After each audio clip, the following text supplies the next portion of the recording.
दिनांक 12 जुलै रोजी रात्री उशिरा खालापूर आणि पेणमधील गोरक्षकांनी पेण पोलिसांच्या मदतीनं एक मोठा गो तस्करीचा रॅकेट उघड केलाय।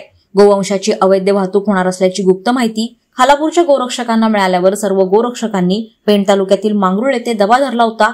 या मोहिमेत गोरक्षकांनी टाटा इंट्रा पिकअप टेम्पो पकडला।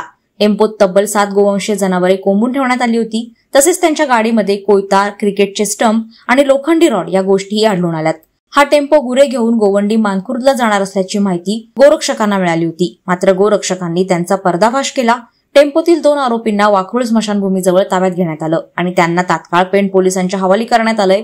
मात्र मुख्य आरोपी घटनास्थळावरून पळ काढण्यात यशस्वी झाला। हा आरोपी अट्टल गुन्हेगार असून त्याच्यावर पेण, नेरळ आणि खालापूर पोलीस ठाण्यांमध्ये यापूर्वीही गोतस्करी प्रकरणी गुन्हे नोंदवण्यात आले असल्याची माहिती गोरक्षकांनी दिली आहे। महत्वाची आणि गंभीर बाब म्हणजे यातील मुख्य आरोपी हा बैलगाडा शर्यतीच्या संघटनेचा सदस्य असल्याचे ओळखपत्र जवळ बाळगत असल्याची गोरक्षकांनी माहिती दिली। कुठेही गाडी पकडल्यास तो ते ओळखपत्र दाखवून गोवंश शर्यतीसाठी नेत असल्याचं भासवून पोलिसांच्या कचाट्यातून अलगद निसटत होता।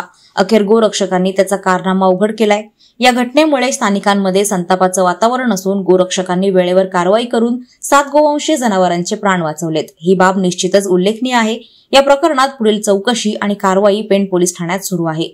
वादळवारा लाईव्हसाठी न्यूज ब्युरो, पेण। नवी मुंबई व रायगड जिल्ह्यातील ताज्या बातम्या आणि घडामोडींसाठी सबस्क्राईब करा वादळवारा लाईव्ह चॅनल आणि दाबा बेल आयकॉन।